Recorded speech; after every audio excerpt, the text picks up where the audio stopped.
संपूर्ण माहिती माननीय देवेंद्र फडणवीसजी यांनी या घटनेची घेतलेली आहे।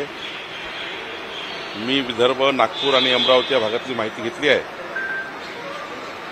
खरं तर जे 26 लोक त्या ठिकाणी ठार झाले त्यापैकी 6 लोक महाराष्ट्रातले आहे आणि हा भ्याड हल्ला धर्म विचारून केला गेला आहे।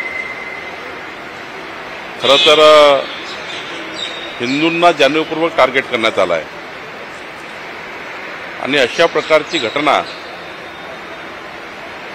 काश्मीरमध्ये होणे म्हणजे या ठिकाणी एक डिवाइड करण्याचा फॉर्म्युला आतंकवाद्यांनी आणि मास्टर माइंडनी केलेला आहे। मला असं वाटते यामध्ये आमचे पंतप्रधान नरेंद्र मोदीजी, आमचे देशाचे कणखर गृहमंत्री अमित शहाजी, संपूर्ण जे कुटुंब या ठिकाणी त्यांच्या घरातला जीव गेलाय त्यांच्या पाठीशी उभे आहेत। आम्ही सर्व पाठीशी उभे आहोत। आमचे मुख्यमंत्री पाठीशी उभे आहेत।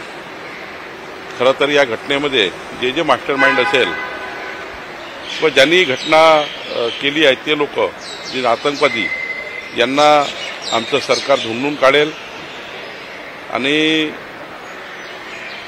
त्या आतंकवाद्यांना, त्या मास्टर माइंडला मोठी सजा आमचं सरकार दिल्याशिवाय राहणार नाही। आमचे प्रधानमंत्री आणि अमित दिल्याशिवाय राहणार नाही। खरं तर या घटनेमध्ये राजकारण करण्याची गरज नाही। काही लोकांना दिवसभर राजकारण करायचं आहे म्हणून राजकारणाकरता बोलतात।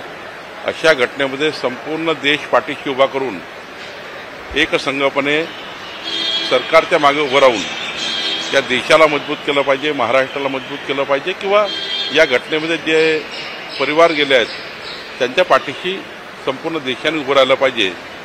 या घटनेचं राजकारण करून काही लोक होडी बांधण्याचा प्रयत्न करतात।